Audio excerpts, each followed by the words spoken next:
역사도 알 수 없다. 이야기로 만나는 도큐멘터리 전쟁사. 와, 어느덧 7월입니다. 네. 이제 진짜 여름인데 허준 씨는 여름 휴가 네. 계획을 좀 세우셨나요? 네. 저는 가장 좋은 거는 역시 시원한 수박 먹으면서 얼음물에다가 발딱 담가놓고 네. 그 다음에 도큐멘터리 전쟁사를 보는 게 가장 행복하지 않을까. 졌다. 아, 이거를 제가 먼저 했어야 되는데. 전쟁을 알아야 돼. 그래야 이 역사를 알 수 있어. 도큐멘터리 전쟁사 가장 중요한 분들입니다.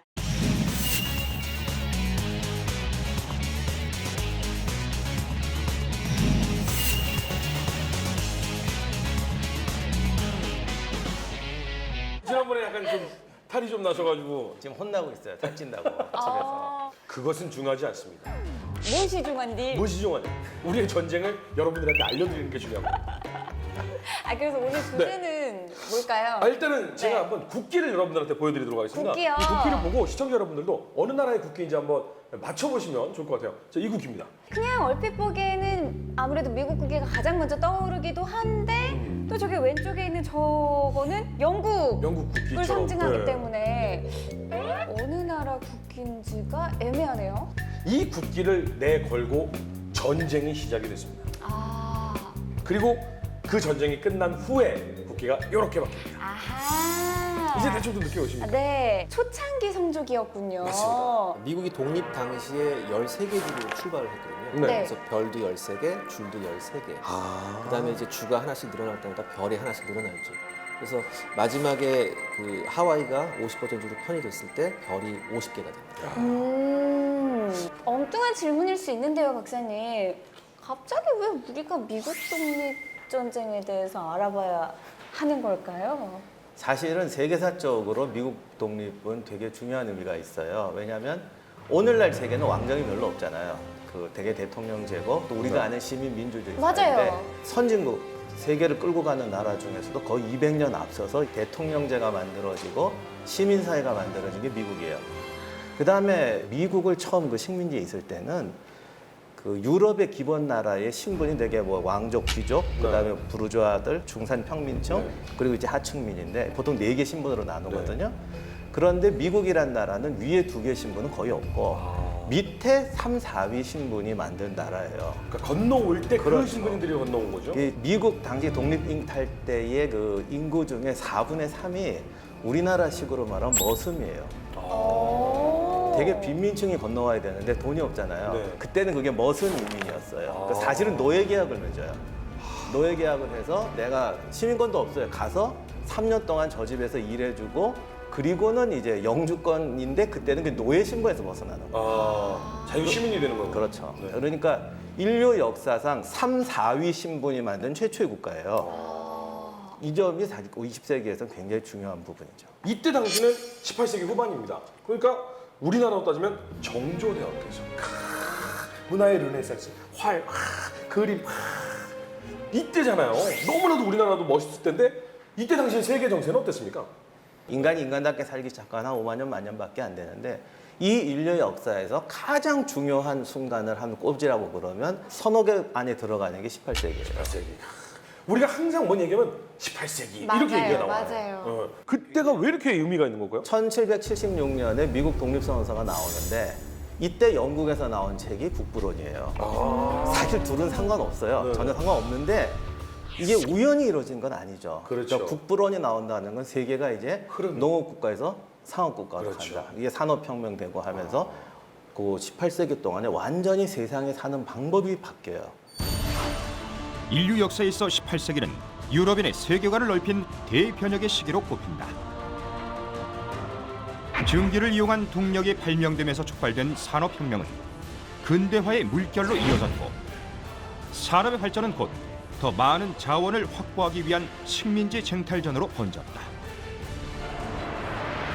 산업화 속에서 도시 빈민으로 전락한 가난한 유럽인들은 희망을 찾아 모든 것이 새롭게 건설되는 신대륙으로 향했다. 미국 개척사의 시작이었다. 저는 사실 미국 하면은 영국의 식민지 네. 뭐만 조금 생각을 했었거든요. 근데 좀 놀라운 게 저 지도를 보면은 의외로 영국이 지배했던 이 땅보다 프랑스가 훨씬 했던 게 훨씬 많더라고요. 저 파란색이 프랑스거든요. 아니 아까 그 국기나 뭐 이런 걸 봐도 영국 국기 좀 이렇게 박혀 있고 미국 하면 왠지 영국 이런 느낌이 있었는데 왜 이런 인식이 바뀌게 된 걸까요? 그게 원래 저 지도에 나온 건 좀 약간 허상인데 네. 저기 사람 다 사는 게 아니에요. 저기는 나중에 개척이 되는데 사냥꾼들하고 이렇게 가는데 아무도 없으니까 인디안밖에 없으니까 여기다 우리 거야 하고 이렇게 그려놔서 저렇게 된 거고. 근데 사실은 이 뭐가 문제냐면 오른쪽에 영국 식민지라는 13개 주 부분도 네. 영국 사람들만 사는 게 아니에요. 이게 영국 사람, 네덜란드인, 아일랜드인 뭐 온갖 애들이 들어와서 주 하나씩 차지하고 있어요. 뉴욕하면 양키잖아요. 양키. 양키스. 양키가 어디서 나오는지 아세요? 영국식 이름 존 있잖아요. 네. 존의 네덜란드식 발음이 얀이에요. 근데 뉴욕에 가봤더니 너무나 많은 얀이 있는 거예요. 그래서 여기는 얀이 사는 동네에서 양키스가 돼요. 아 그렇군요. 진짜요? 예, 바로 그러니까 양키스. 원래 맨하탄을 네덜란드 사람이 개척한 건데 영국 사람들이 와서 뺏은 거예요. 그러니까 이게 그 집단이 북부, 중부, 남부가 이게 국적도 다르고 종교도 다르고 사는 방식도 달라요. 지금 일단은 주를 보면 13개 주의 면적이 대한민국의 9배가 가까이가 돼요. 조만큼이. 정말 미국의 일부인데. 야 정말 크긴 크네. 그러니까요. 근데 저 안에서도 분명히 아니야. 독립을 하지 말자. 우리는 영국 편에 속해야 돼. 아 무슨 소리냐. 독립은 해야지. 이런 파가 좀 나뉘었을 것 같거든요. 그냥 3분의 1은 영국에 붙자. 3분의 1은 독립하자.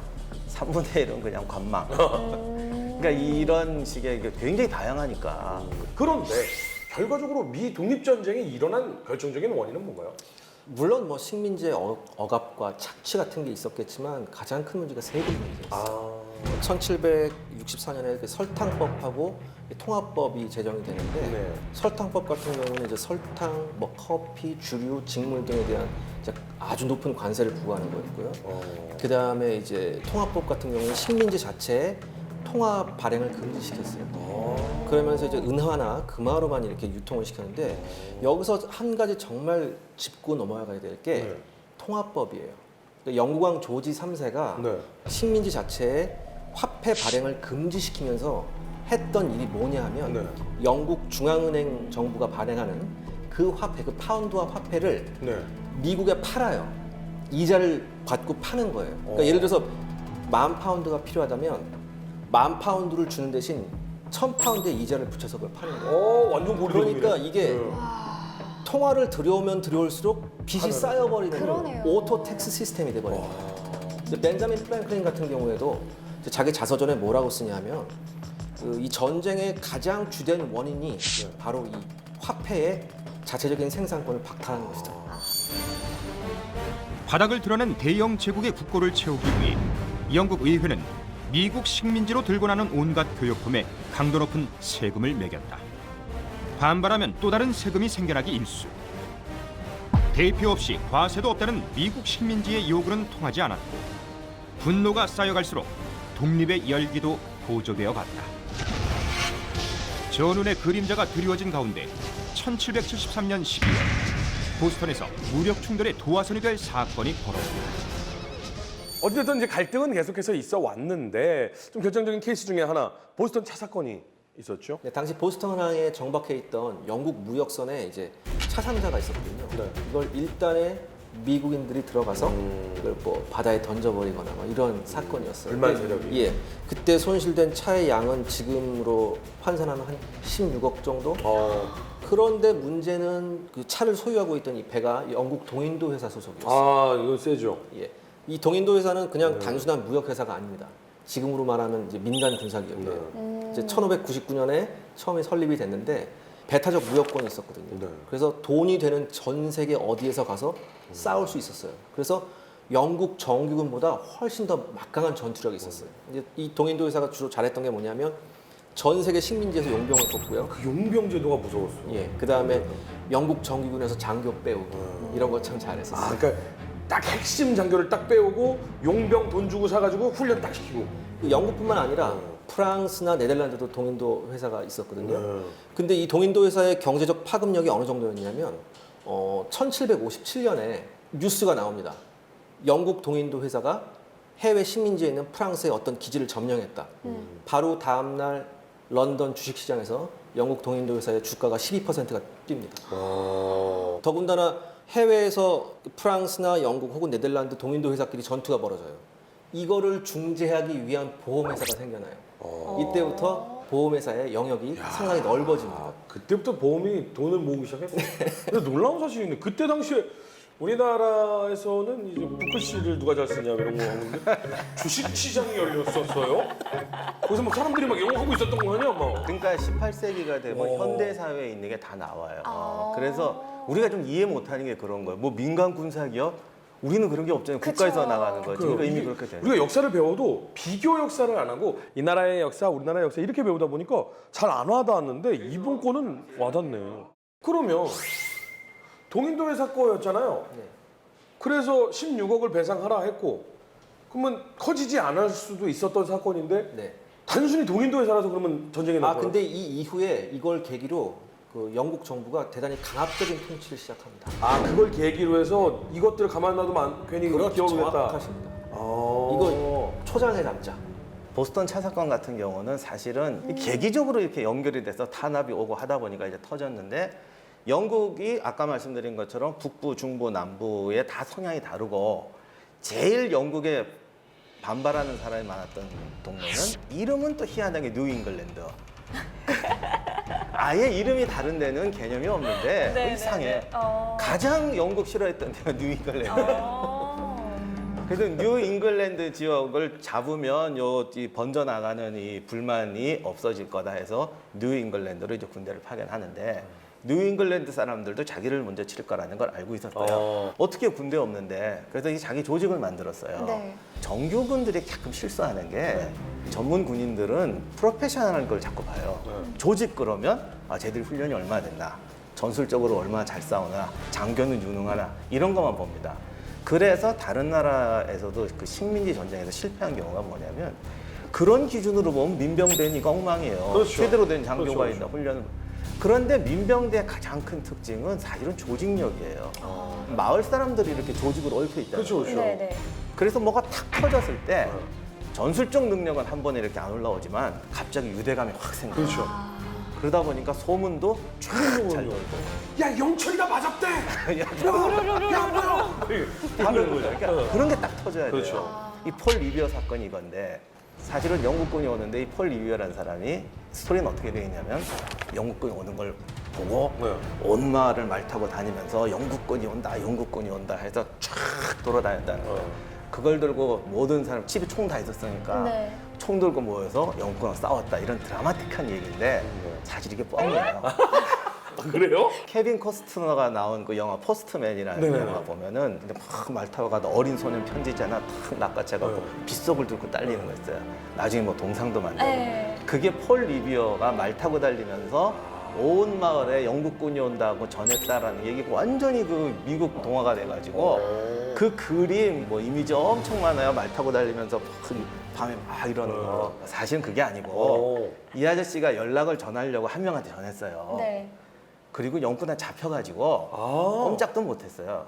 근데 이제 공이 없는 건 아니고 아까 말한 민병대 조직이 쫙 깔려 있었기 때문에 저는 1번 바톤만 전해준 거야. 그렇죠. 그랬더니 착착착 해갖고 짜자자자자, 알아서 쫙 도미노처럼. 퍼졌는데 지금으로 따지자면 SNS예요. 그렇죠. 폴리비어가 야 영국군 던지니까 사람들이 받아서 좋아요 이렇게 쫙 퍼지는 거예요. 근데 이제 아니, 리트윗 하는 거죠. 어쨌든 이 뭔가 이 소문이 날 때는 자극적이고 짜릿한 게 돌아야 돼요. 이 자극적인 이야기를 또 굉장히 조직적으로 잘했던 게 카만 센스, 상식. 이게 무슨 뜻이냐 이거?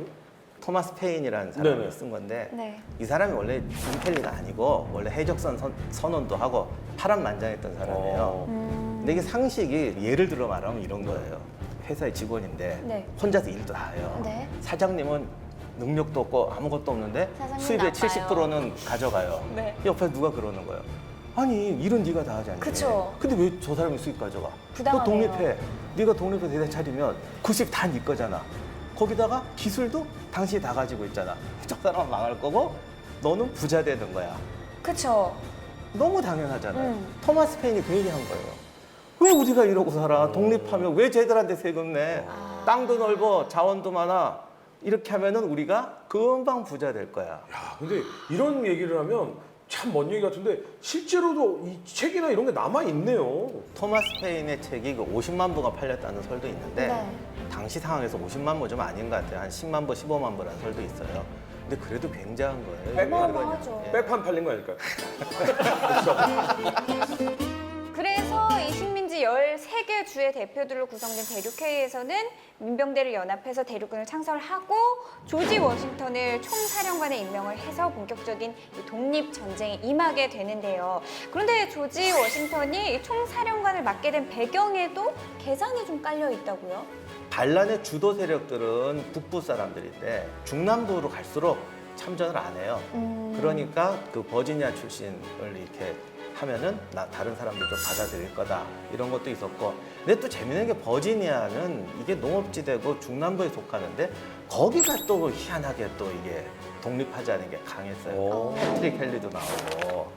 이 버지니아 사람들이 나중에 남북 전쟁할 때도 보면은 남부를 위하여가 아니에요. 버지니아의 나를 따르라. 그러니까 이 버지니아 군벌이 나중에 남북 전쟁 때 남군 장교들은 다 버지니아 군벌이에요. 자체 사관학교도 있고. 그래서 어떤 그런 것도 배경이 되고 해서 우리가 가장 믿을 수 있는 사령관은 워싱턴이라고 인정했다는 거예요. 중요한 게 믿을 수 있다.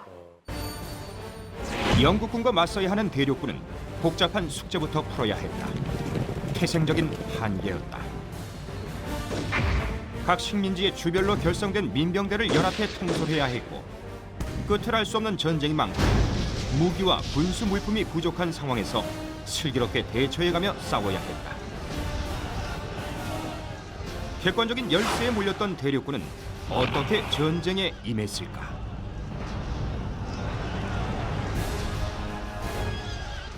상식적으로 생각해 봐도 네. 영국군 전 세계를 상대로 싸우고 어마어마한 최신식 병기를 가진 영국군 그리고 민병대 말이 안 되잖아요. 이걸 어떻게 싸워요? 맞아요. 그러니까 지금 정확히 말씀하셨어요. 네. 세계 최강의 영군 아니에요. 네네. 그다음 더군다나 미국은 그때 정규군 조직이 없었어요. 네. 그러니까 민병대를 만들 수밖에 없죠. 근데 이 민병대가 훈련이 뭐 어마어마하게 뭐 강한 훈련을 시킨다거나 이런 것도 아니었거든요. 네. 근데 민병대는 이런 특징이 있었어요. 생활 속에서 훈련을 하는 민병대가 많았어요. 즉 사냥하잖아요. 아. 특히 민병대에 어떤 슈터들이 있었냐면은 샤프 슈터라고 해서 총을 기가 막히게 쏘는 민병대가 많았어요. 왜냐면 엄청 빠르게 달리는 뭐 토끼라든가 노루 이런 거를 이렇게 쏴야 되니까. 예, 더군다나 이 총기에 대해서도 조금 얘기할 게 뭐가 있냐면 그 당시에 그 머스켓 총은 전부 다 활강식, 그러니까 총신 안에 강선이 안 파여 있었거든요. 아 그러면 엉망진창인데. 근데 이른바 라이플이라고 하는 강선총을 이 민병대들이 썼어요. 아 정말 최신식 예, 병기네요. 그래서 이 라이플에 영국군들이 정말 많이 죽어요. 이 라이플을 영국군이 시민연에서 배워서 나중에 나폴레옹 전쟁에 써먹어요. 저는 이해 못했어요. 강선총이 안에 뭐예요? 이제 총신 안에 네. 나사홈이 파여 있는 거예요. 그러니까 예를 들어서 나사홈이 파여 있지 않으면 어떤 물체를 내보낼 때 그냥 나가게 되잖아요. 근데 물체를 회전시키면서 내보내면 더 훨씬 그쵸, 멀리 그쵸, 그쵸. 정확하게 날아가죠. 이게 뭐냐면 우리 이거 딱 생각하면 돼. 대학교 다닐 때 내기에서 져가지고 맥주를 완샷을 해야 되는데 이렇게 마시면 잘 못 먹어요. 그래서 선배들이 어떻게 했냐면 이렇게 한번 아, 저는 그걸로 알겠네. 워시액 넣을 때 그냥 넣을 때보다 이렇게 한 번 이렇게 그렇죠. 해서 그런 거지 그런 거지. 그런 거지. 아무리 그렇다고 해도 영국군의 수십 년 수백 년간의 군대 노하우를 미국이 따라잡기 쉽지 않았을 것 같은데 전술이 조금 미국군만의 전술이 있었겠죠. 그러니까 렉싱턴 전투하고 이제 세라토거 전투를 보면 돼요. 렉싱턴 전투는 이제 첫 번째 교전이었어요. 네. 매사추세츠에서 70여 명의 민병대원하고 700명의 영군하고 전투를 해서 이제 그때는 영군이 당연히 이겼죠. 네.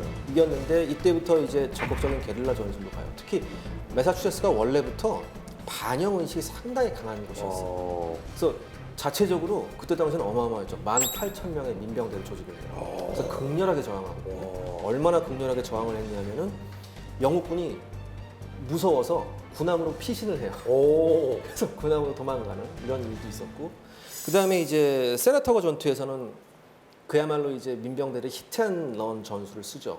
이 전투를 말씀드리면서 제가 중요한 인물 2명을 제가 말씀드릴게요. 네. 이제 영국군 같은 경우에는 이제 자니 부고인 장군이라고 있었어요. 네. 그다음에 이때 식민지군 장군, 미국 장군이었죠. 베네딕트 아놀드 장군이었는데 이때 그 영국군 부고인 장군 같은 경우에는 한 7, 8천 명의 병력이 있었어요. 근데 이때 베네딕트 장군이 샤프슈터를 적극적으로 활용해요. 500명의 샤프슈터가 있었거든요. 이 500명의 샤프슈터가 어느 정도 능력이었냐면 200년이니까 183m에서 정확하게 저격을 하고 와. 고급 지휘관들이 막 핑핑 쓰러지는 거죠. 쓰러지는 거예요. 영국군이 패배를 하는 거예요. 네. 영국군이 캐나다 황면에서 공격해온 1777년 세로토가 전투. 대륙군의 샤프슈터들은 지휘관과 포병을 저격하는 전술로 세로토가의 승리에 기여했다. 대륙군은 지형을 활용한 작전을 펼치며 전쟁 초반의 열세를 만회해 나갔고 치고 빠지는 대륙군을 쫓느라 맥이 빠지는 영국군과 달리 전투를 거듭할수록 대륙군의 사기는 높아져 갔다. 미국 독립전쟁의 전환점이었다. 사실 뭐 하나 빠지는 게 없는 게 영국군인데 결국에는 한 방을 먹기도 했단 말이에요. 왜 이런 일이 있는 걸까요? 그러니까 전쟁을 할 때는 이 제일 중요한 게 전투에 이기는 게 중요한 게 아니라 네. 전략도 이게 도대체 승리를 어떻게 하느냐라는 그쵸. 게 전략 그림이 있어야 되는데 여기 식민지 전쟁 들어갈 때 큰 전략이 없었어요. 그러니까 영국군이 전쟁 내내 왔다 갔다 하는 게 도시를 점령할 거냐, 지부를 잡을 거냐, 아니면 군대를 경멸시켜서 아예 이 싸울 영전을 없애버릴 거냐, 이게 왔다 갔다 해요. 그러다가 이제 군대를 잡아버리면 얘들이 더 이상 못 싸우겠지. 군대를 잡으러 갔는데 미국 땅이 좀 놀려고요. 계속 도망 다니는 거죠. 그리고 워싱턴이 처음에 좀 욕을 많이 먹은 게 안 싸우고 도망만 다니는 거. 근데 워싱턴 입장은 군대가 있으면 되는 거야. 굳이 이길 필요가 뭐 있냐. 그래서 계속 도망 다녀요. 그리고 또 이런 것도 있어요. 그 영국 군 역사를 봤을 때 미국 독립전쟁만큼 영국군의 군기가 무난했던 전쟁이었어요. 안 좋았군요. 영국군 선발 자체도 그렇게 뭐 심혈을 기울인 선발이라고는 전혀 볼 수 없는 그런 인적 구성이었고. 잡아봤군요, 일단. 그 다음에 또 뭐가 있었냐면 낮에는 대충 싸우고 밤에 파티 즐기기 바빴어요. 왜냐하면 그 미국 내에도 영국을 지지하는 왕당파들이 있었거든요.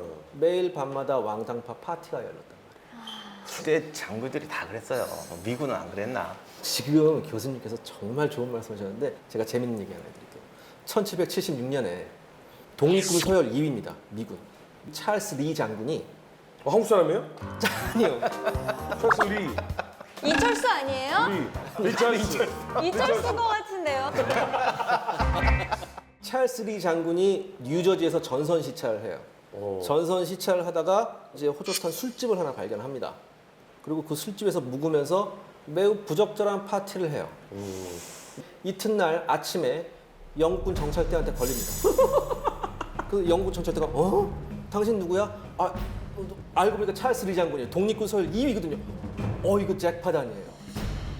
데려가죠. 상황이 이렇게 되니까 워싱턴은 이제 완전히 이제 멘붕에 빠진 거예요. 네네네. 이거 어떡하지? 라고 하다가 우리도 똑같은 방법을 쓰자라고 해서 아주 애국적인 성향을 가지고 있는 여성 하나를 섭외를 해서 이제 그 영국의 리처드 프레스코트 장군을 이인계로 납치해거든요. 그래서 나중에 장군을 맡겨야 해요. 나 정말. 진짜요? 네, 이랬어요. 사실 뭐 양쪽군이 다 문란했었는데 영국군에 독일군이 싸웠다면서요? 영국군에 독일 용병이 있었고요. 네. 그 다음에 또 하나 이제 폰 슈토이벤이라고 해서 미군의 민병대를 정규군화시킨 독일의 군인이 하나 있었습니다. 독일군이 영국군에서 싸운다는 것 자체가 전 이해가 안 가는 게 서로 굉장히 견제하고 싫어하는 세력 아니었나요, 두 나라가? 지난번에 1차 세계대전 얘기할 때 네. 얘기했지만 18세기까지 독일은 유럽 전쟁에 독일 용병이 빠진 적이 없어요. 그냥 잘 싸우는 애들이니까. 국가가 통일이 안 돼 있으니까 또. 네. 그러니까 싸움은 잘하니까 로마 시대부터 계속 용병으로 최고의 용병은 다 독일 용병. 그러니까 게르만 하면 뭐 뭔가 몰라도 이 전투적인 그 이미지가 떠올라요. 이세영 기자님이 아까 말씀하셨던 이 스토이벤 독일의 장교가 대륙군을 강군으로 이제 만들어준 인물이라고. 가보니까 일단 이제 섭외를 받아서 갔어요. 네. 가서 딱 보니까 형편없는 거예요. 그러니까 어떻게 했냐면 첫 번째 내가 하나하나 다 가르칠 수 없으니까 120명의 똘똘한 애들을 뽑아요. 그래서 걔네들 집중적으로 가리켜서 니네가 가리켜. 또 하나 뭐가 중요했냐면 그때 당시 전투 보면 참 무식하잖아요. 일렬로 서로 쏘고 이런 게. 민병대로서는 자기네들 수용할 수 없는 전투의 형태였거든요. 맞아요. 왜 총알이 난무하는데 내가 저기서 저렇게 싸워야 돼? 이런 식이었거든요. 하지만 1분에 2발, 3발 정도 쏠 수 있는 총을 그렇게 중분한 방으로 쏴서는 네. 적한테 피해를 주기 힘들다. 어쩔 수 없이 모여서 집중 사격하는 방법밖에 없다. 그래서 이걸 설득을 시켜서 아주 훈련을 강하게 시키죠. 제대로 된 대륙군의 모습은 아마 이 슈터이펜 백작의 아마 공로가 아니었을까 저는 그렇게 생각합니다. 이세환의 무기고에 오신 것을 환영합니다. 미국 독립전쟁에 쓰였던 주요 무기들은 무엇이 있을까요? 당시 영국군과 대륙군은 똑같이 부싯돌식, 즉 플린트 머스켓 소총을 사용했었습니다. 영국군은 강선이 없는 활강식 브라운 베스 머스켓 소총을, 대륙군은 프랑스제 샤르빌 머스켓, 그 다음에 켄터키 롱 라이플이라고 하는 강선총을 썼습니다. 그래서 제가 한번 발사 방식을 자세하게 보여드리겠습니다. 자, 먼저 총을 이렇게 수직으로 놔야 됩니다. 그 다음에 일정량의 화약을 총구를 통해서 먼저 넣어야 되죠. 그 다음에 구슬 형태의 탄환을 넣습니다.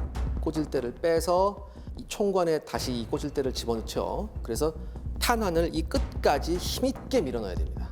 여기서 끝이 아닙니다. 여기 해머가 있죠. 이 해머를 뒤쪽으로 당겨야 되죠. 이 해머에 보시면 무언가 물려 있는데요. 이게 바로 부싯돌입니다. 자, 그렇다면 방아쇠를 당겨서 바로 해머가 가면 발사가 되느냐? 그게 아닙니다. 여기서 한 가지 더 과정이 필요했습니다. 이게 바로 화약 접시인데요. 이 화약 접시 뚜껑을 열게 됩니다. 그럼 여기에 화약 접시가 있죠? 이 화약 접시에 다시 적당량의 화약을 놔야 됩니다. 그 다음에 화약 뚜껑을 닫게 되죠. 자, 화약 뚜껑이 있는 이유는 총을 기울이거나 혹은 비가 와도 화약이 젖지 않게 하는 기능이 있었습니다. 자, 이 상태면은 발사 준비가 된 겁니다. 그렇게 방아쇠를 당기게 되면요, 화약 접시 뚜껑이 열리게 되면서 부싯돌이 화약을 폭발시키죠. 그렇게 되면 탄환이 여기서 발사가 되는 과정입니다. 상당히 복잡하죠? 권총이 이 정도 시간이 걸렸는데 장총은 어땠을까요? 장총도 역시 똑같은 방식이었기 때문에 시간이 많이 걸렸습니다. 그래서 1분에 2발 정도 장전해서 발사하는 게 한계였습니다. 이런 소총의 장전 방식의 한계 때문에 아주 기괴한 형태의 전투 방식이 나타나게 됩니다. 바로 라인 배틀이라고 불리는 거죠. 양쪽 병사들이 일렬로 늘어서서 서로를 향해 사격을 하는 방식입니다. 그 과정은 이렇습니다. 어느 정도 가까이 서로 다가가야겠죠. 양쪽 군대가. 그 거리는 약 50m에서 30m 사이였습니다. 그렇게 되면 서로 장교들이 나와서 인사를 합니다. 세이버를 잡고요. 서로 장교가 인사를 하죠. 그렇게 되면 어느 쪽이라고 할 것도 없이 한쪽이 일제 사격을 시작을 합니다. 그렇게 되면 상대편 병사들은 허수아비 쓰러지게 됩니다. 이러한 과정이 몇 차례 반복이 되죠. 그리고 견딜 수 없는 쪽이 먼저 도망을 가게 됩니다. 이때부터 전쟁은 수백 년 전으로 되돌아가게 되죠. 소총 끝에 소켓 방식의 총검을 끼고요. 바로 돌진을 하게 됩니다. 이렇게 되면은 아주 치열한 백병전이 벌어질 수밖에 없죠. 이렇기 때문에 기병의 역할이 대단히 중요했었습니다. 당시의 기병은요, 세이버라는 기병도를 갖고 있는 검기병이었습니다. 대부분 이 검기병들은 숲 뒤에 숨어 있었습니다. 그리고 적의 대열이 지나가게 되면 느닷없이 튀어나와서 적의 대열 한가운데로 돌진했죠. 나폴레옹 시대 때는 이 검기병을 잡기 위해서 창기병이 출현하죠. 그리고 또한 우리가 드라곤이라고 불리는 용기병도 나오게 됩니다. 용기병은 세이버와 총을 같이 가지고 있었던 그런 기병이었습니다. 다음은 대포에 대해서 알아보겠습니다. 보통 그 당시의 대포는 솔리드 탄을 많이 썼습니다. 이 솔리드 탄이 뭐냐면 그냥 커다란 볼링공 같은 쇳덩입니다. 그런데 적 대열이 다가오고 있을 때 이 솔리드 탄을 쏘게 되면 마치 볼링공 같은 효과가 있었습니다. 솔리드 탄이 지면을 탕탕탕탕 튀기면서 갈 때 한 열이 이 솔리드 탄에 반해서 없어지곤 했었죠. 그 다음에 적 보병이 근접했을 땐 포도탄이라는 일종의 산탄을 발사했었죠. 자, 근데 방금 말씀드린 이 포도탄이나 솔리드탄은 대부분 캐논이라고 하는 직사형 포에서 발사했었습니다. 캐논 같은 직사포는 긴 경우에는 거의 2,000m 가까이 날아갔었습니다. 자, 여기까지 본 무기들은 모두 역사의 뒤안길로 사라진 클래식한 무기들이었죠. 오늘은 여기까지입니다. 무기고의 문은 다음 이 시간까지 굳게 잠가두겠습니다. 미국 달러 보면은 미국 독립 전쟁이 얼마나 미국인들에게 큰 의미가 있는지를 알 수가 있습니다. 1달러 조지 워싱턴. 말할 필요 없는 분이죠. 그리고 2달러에 토머스 제퍼슨. 10달러에 우리한테 좀 낯설어요. 알렉산더 해밀턴. 그리고 조지 워싱턴의 부관으로 나중에 재무장관까지 오른 인물이라고 합니다. 그리고 마지막 100달러 벤자민 프랭클린. 네. 아, 고액권. 100달러. 네. 벤자민 프랭클린. 서리태콩을 좀 덜 드셔가지고 약간은 좀 이마 라인이 많이 올라가신 벤자민 프랭클린. 100달러의 주인공으로 알고 있었던 벤자민 프랭클린이 피뢰침, 번개가 사람에게 해를 안 끼치도록 버텨주는 우리 피뢰침을 발명하신 분이라는 거 굉장히 놀라운데 사실은 난로도 만들었어요. 난로도 만드셨다고? 프랭클린 스토브라고 열 효율 높은 발명가세요? 별거 다 유명한 있어요. 발명가예요. 오, 이분이 근데 사실은 미국 100달러짜리에 올라오신 분인데 전쟁통에 그렇게 유럽 가서 해외 원정 파티에 참석을 제일 싫어요, 정말. 벤자민 프랭클린의 프랑스 대사로 있었는데 네. 별명이 몽쉐르 파파입니다. 우리 멋진 아빠. 프랑스. 그리고 요새 말하는 뇌생남이었어요. 뇌생남이시잖아요. 아. 보여서 번쩍 하시잖아요. 뭐 화려한 옷을 입거나 그러지 않았거든요. 근데 그 수수한 매력으로 언변이 있어요. 이렇게 약간 어눌한데 하나씩 탁탁탁 건드려주고 거기에 다 넘어가는 거죠. 프랭클린 재주가 하나 있는데 네. 이 사람이 상대방한테 두 가지 원칙을 항상 지켜요. 사람은 잘난 사람 싫어한다. 그러니까 상대방한테 나 수수하게 좋군요. 된다. 그래서 자기 생각도 꼭 남 생각처럼 얘기하는 거예요. 근데 많은 사람들이 자기 생각을 남 생각처럼 얘기하면 저 사람이 똑똑하다고 생각 안 할 거 아니에요. 네. 하지만 내 친구 하면 결국은 이 사람이 똑똑하다고 생각한다는 거예요. 크게 봐라. 그래서 항상 자기 생각도 내 생각이 아니라 남의 생각으로. 어허. 그리고 또 하나는요? 관철하려고 그러지 말라는 거예요. 그 앞에서 승부를 보려고 하지 마요. 아, 빠르게 이게 승부내려고 하면 안 돼. 말로 승부를 내면 평생 적이에요. 내 말이 맞잖아. 그러면 패배를 인정하게 돼도 왜 패배감을 주냐는 거예요. 그렇지. 아하. 나로 얘기를 해서 저 사람이 뭔가를 얻어서 아 오늘 내가 굉장히 좋은 깨달음을 얻었다. 이 사람 외판원도 잘했어요. 그 언변과 그 능력을 활용해서 1776년부터 대륙회의 대사로서 프랑스 파리에서 여러 가지 미합중국에 대한 지지를 끌어내고 프랑스, 스페인, 네덜란드가 이 미 독립전쟁에 참여를 하게 됩니다. 분명히 미 대륙군과 영국군의 판세가 바뀌었을 것 같다라는 생각이 좀 들거든요. 네, 이게 마지막에 결정적 전투 아마 요크타운 전투를 말씀드렸죠. 요크타운 전투, 네. 1781년에 이제 결말을 지은 전투죠. 그때 영국군이 수세에 몰렸었습니다. 그래서 뉴욕항에서 영국에서 오는 이제 지원, 보급 이런 걸 기다리고 있었죠. 네. 그다음에 워싱턴은 포위하고 있는 상태였고요. 근데 마침 그때 프랑스 함대가 영국 보급 함대를 격파합니다. 보급이 이게 정말 중요한 그러면서 이제 전쟁이 끝나버립니다. 이게 16세기부터 20세기까지 영국 해군이 진 유일한 패배예요. 아, 진짜요? 줄이 줄창 프랑스 그러니까- 해군이 줄이 줄창 적고 있었어요. 영국 해군이 바다에서 이게 20세기 전까지 진 적이 없어요. 딱 한 번 졌는데 그거예요. 근데 그것도 진 게 희한해. 배 한 척 깔아앉고 뭐 싸움 같지도 않았는데 네. 왜 그렇게 쉽게 물러났는지 모르겠어요. 이때 당시에 영국군의 군기가 정말 형편없었거든요. 아마 그게 연관이 돼 있을 거예요. 어느 정도였냐면 필라델피아 전투에서 영국군이 지고 나서 이제 졌으니까 필라델피아를 내주고 철수해야 될 거 아니에요. 그러면 우리가 보통 상식으로 철수해야 될 때는 빨리 모든 걸 챙겨서 나와야 되잖아요. 네. 영국군은 그날 밤에 쫑파티를 해요. 아이고, 또 파티를 해요?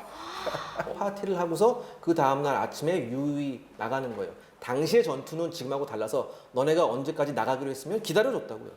아, 진짜요? 예, 기다려줬어요. 너 내일 나가? 그럼 알았어. 그럼 내일까지 우리가 기다려줄까? 그러니까 이게 어떤 우리가 상상을 초월하는 그런 정도의 영국군의 기강이 무너져 있는 상태였기 때문에 아마 이 영국군의 보급 함대가 별다른 전투를 치르지 않았음에도 불구하고 프랑스 해군한테 패배했다는 건 아마 여기에서 기인되지 않았을까. 그럴 거예요. 나중에 그 프랑스 함대는 서인도 제도 갖다 영국군한테 박살이 나버리거든요. 아. 하여간 기적 같은 한 번의 승리. 그렇군요. 1781년 영국군이 마지막 거점으로 삼은 곳은 요크타운이었다. 뉴욕 탈환에 나선 대륙군과 프랑스군은 영국군을 포위했고 체사피크만 해전의 패배로 보급로가 차단된 영국군은 식량과 탄약이 바닥나자 결국 항복을 택한다. 요크타운 요새의 성조기가 내걸리는 순간 사실상 미국 독립전쟁은 끝이 났다. 그래서 마침내 신생국가 미국이 탄생을 하게 됩니다. 전쟁에서 행복한 영국은 이제 대서양에서 미시시피강에 이르는 지역 전부 다 미국한테 다 내놓고 물러나는데 사실 저희가 아까 보지 않았습니까? 미국 지도? 프랑스령이 엄청 넓었거든요. 그쵸. 그 얘기는 프랑스가 전쟁까지 도와줬잖아요. 그러면 미국한테 야 그러면 요만큼은 우리가 먹을게. 맞아. 그럴 수도 이렇게 할 있잖아요. 수 있는 거 아닌가요?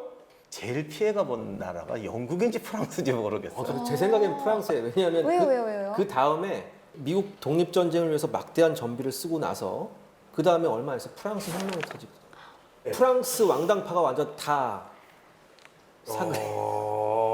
파리 평화제약 휴전 강화할 때 프랑스는 신났죠. 자기 승전국이잖아요. 그래서 뭐 영국한테 돈 어마어마하게 뜯어내려고 그래요. 근데 영국이 왜 줍니까? 자기네가 잃은 건 아메리카 식민지를 그렇죠, 잃은 거지. 세계의 땅은 다 남아있고 내가 우리한테 왜 주는 게 한 푼도 못 건져요. 니들 미쳤니 우리가 왜 주니 이래서. 그리고 방금 말씀하신 대로 재정 파탄 나갔고 프랑스 혁명 나고. 그리고 이제 나폴레옹이 다시 황제가 돼서 전쟁을 하려니까 네. 돈이 없잖아요. 그래서 거기 팔아요, 미국 땅을. 아. 도큐멘터리 전쟁사 미국 독립전쟁 속 인물 탐구 주인공 대륙군의 총사령관 그리고 초대 대통령이 된 남자 미국 건국의 아버지라고 불리는 조지 워싱턴입니다. 대륙군의 총사령관이자 초대 대통령에 오른 영웅 조지 워싱턴. 조지 워싱턴 하면 가장 먼저 생각나는 게 왜 우리가 어릴 때 제일 많이 들었던 그 왜 솔직하게 고백을 했던 벚나무 일화. 일화의 내용이 이렇죠. 이제 조지 워싱턴이 어렸을 때 벚나무를 도끼로 이제 넘어뜨렸는데 아버지가 이거 누가 했냐? 그러니까 제가 했습니다. 그쵸. 그러니까 아버지가 너 참 정직하구나. 근데 사실 이 벚꽃나무 얘기는 그 워싱턴 사후에 어떤 목사가 위인전을 쓰면서 삽입한 그런 내용이에요. 그러니까 위인전이라는 게 다 그렇잖아요. 그쵸. 미담, 정직함 이런 걸 넣어야 되니까. 아니 근데 진짜 있었을 수 있잖아요. 왜 거짓이라고 수가 그 있는 집터를 거죠? 가보니까 벚꽃나무가 없어요, 아예. 아하. 자, 그러면 조지 워싱턴이라는 인물에 대해서는 어떻게 생각하시는지 두 분 한번 의견 들어보겠습니다. 이 교수님. 워싱턴에 대해서는 일반적으로 군인이었지만 뭐 별로 뛰어난 군인은 아니었다. 음. 미국 초대 대통령이지만 솔직히 뭐 정치가로서는 별거 아니었다라고 말하는 사람도 있어요. 그런데 저는 그 생각에 동의를 안 해요. 개인적으로 보면 이 사람의 가장 탁월한 능력은 포용력이에요. 그래서 미국이라는 나라가 저 13개국 아까도 말했지만 전혀 다른 다민족 국가라고요. 그렇죠. 이거를 하나의 국가로 만든다는 건 보통 힘든 게 아니에요. 그거를 할 수 있는 리더십. 그 다음에 워싱턴의 장점이 되게 물른 사람 같은데 키가 188인데 제가 평생 살아보니까 키 크고 싱겁지 않은 사람이 없다는 말이 정말 맞는 것 같아요. 옛날에 그런 동요도 있었어요. 예. 키 크면 싱겁다는 옛날 얘기가 맞아 진짜요? 정말 맞아. 전 처음 듣습니다. 이런 노래가 있어요? 근데 어디 뭐 아일랜드 동요인가요? 우리나라 동요예요. 또 워싱턴이 보면 좀 싱거운 사람처럼 보이는데 결정적인 거 있잖아요. 이건 절대 양보할 수 없다. 이거는 단호하게 행동해야 된다. 이럴 때는 행동해요. 그러니까 어떻게 보면 리더에게 가장 중요한 게 그런 능력. 그렇죠, 결단력. 예, 결단력. 필요할 때. 그런 면에서는 워싱턴이 굉장히 뛰어나고 무서운 사람이에요. 사실 워싱턴은 여자들한테 인기가 정말 많았어요. 키가 188인데. 그다음에 왜냐하면 인물도 훤칠했거든요. 네. 그다음에 춤도 정말 잘 췄고요. 화술도 능했어요. 그래서 항상 사람이 모여 있는 곳에 워싱턴이 가면 사람의 중심에 섰어요. 근데 여기서 워싱턴의 가장 중요한 그리고 큰 장점이 뭐냐면 권력의 함정이 얼마나 무서운 것인가에 대해서 정확히 알고 있었어요. 그래서 이 사람은 제가 생각하기에 정말 최초의 이미지 정치를 한 사람이 아닐까. 이 사람의 모토가 그거였어요. 길이 아니면 가지 말자. 버지니아 농장주의 아들로 태어난 조지 워싱턴. 20살의 군인의 길을 택한 워싱턴은 영국군으로 프렌치 인디언 전쟁에 참전해 혁혁한 공을 세우지만 식민지 출신이라는 한계 때문에 군복을 벗어야 했다. 하지만 그 참전 경험은 훗날 대륙군 총사령관의 자질로 빛을 발한다. 엎치락 뒤치락하던 7년간의 미국 독립전쟁을 승리로 이끈 워싱턴은 만장일치로 미 합중국의 초대 대통령에 올랐고 역사는 그를 미국의 토대를 닦은 영원한 국부로 기억하고 있다. 결국은 훌륭한 지도자, 훌륭한 리더가 된다는 것은 나 자신의 영달을 위하냐 아니면 모두의 행복을 위하느냐 요 차이인 것 같습니다. 네. 하지만 이 초대 대통령에 오른 조지 워싱턴은 자신의 왼팔, 이 오른팔과 같은 두 인물의 대립으로 곤혹을 또 치른다고 하는데 이 두 인물이 누군가요? 왼팔과 오른팔이 싸우면 얼마나 답답해. 왼팔이 왜 오른팔을 자꾸 때리고 막 이러면 하지 마. 10달러 $10, 네. 해밀턴하고 2달러에 있는 제퍼슨. 제퍼슨하고 이제 2달러와 10달러의 싸움인데 아, 둘이 완전히 다른 게 결정 정치론이 달랐는데 네. 해밀턴은 산업화, 이 미국이 갈 길은 산업화다. 도시 만들고 이래서 부유한 국가가 되어야 된다. 배우고 돈 있고 똑똑한 애들을 엘리트들을 통해서 미국을 끌고 가야 된다. 5% 엘리트가 95%를 우리가 없으니 빨리 그 양성해서 키우자 하는 거고 제퍼슨은 거꾸로 이제 부잣집 출신인데 네. 뭔 소리야. 가장 좋은 건 정부도 우리 처음 개척했을 때처럼 정부도 없고 농촌에서 오손도손 사는 거야. 이게 안 공화파예요. 먹어. 옆집에 쌀 떨어지면 나눠줘. 그게 이제 좀 그래서 이제 반대네요. 근데 워싱턴은 둘을 케어를 해요. 이걸 어떻게 보면 모순이라고 볼지도 모르지만 미국이라는 나라가 다인종 국가, 다문화 국가인데 이거를 케어한 게 저는 워싱턴의 가장 큰 공적이라고 봐요. 왜요? 20세기까지는 어쨌든 영국, 프랑스, 독일에 비하면 가장 민주적인 국가고 맞아요. 네. 가장 시민이 발달한 나라였어요. 그러면서 또 엘리티시즘이 제일 발달한 나라예요. 그러니까 연방파가 말했던 엘리트의 역할, 이게 원래 미국 사회를 끌고 가는 파워 엘리트론으로 가고 이 공화파가 이야기했던 게 소위 대중민주주의로 가요. 그 두 개가 사실은 공존하죠, 지금까지도. 그래서 이게 공존하게 만드는 게 어떻게 보면 워싱턴이 했던 가장 큰 공적이고 이것이 오늘까지 미국을 성장시킨 굉장히 큰 힘이죠. 도큐멘터리 전쟁사의 이 기조가 전쟁을 알아야 역사를 안다요. 자, 그렇다면 우리가 미국 독립 전쟁을 통해서 얻을 수 있는 메시지 어떤 것들이 있는지 좀 정리를 부탁드립니다. 특히 전 미국의 정치 시스템에 대해서 한번 다시 돌아보는 계기가 되는데요. 그렇게 열악한 상황에서도 전투를 해서 전쟁을 해서 승리를 했고요.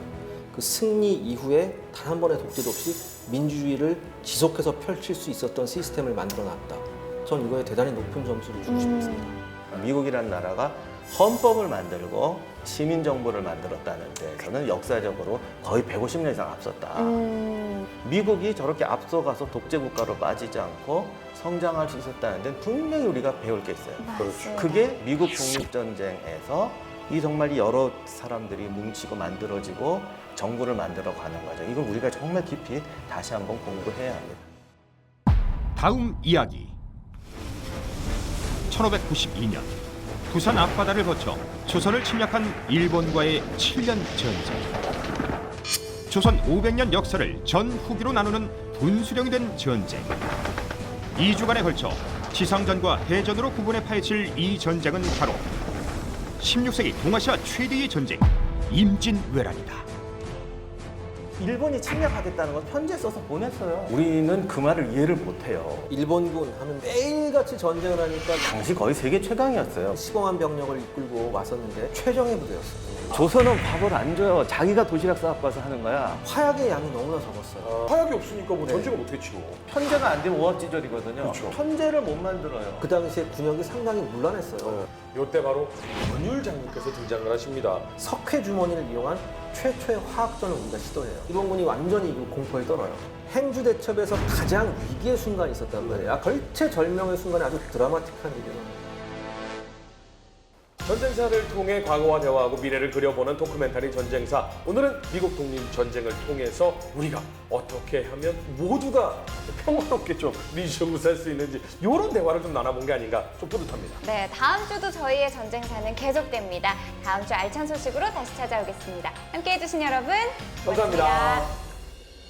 근데 여기서 한번 민병대에 대해서 짚고 넘어가야 되는 게 네. 뭐가 있냐면 개인의 무기 소유권은 전제 정치와 상비군에 대항하기 위한 시민의 권리라는 이런 얘기하에 민병대가 이제 전투를 했거든요. 네. 이게 나중에 미국 헌법과 수정헌법에도 들어가요. 근데 이게 지금까지 어떻게 보면 미국의 발목을 잡고 있는 헌법이에요. 왜요? 총기 소유에 총기 대한 사용.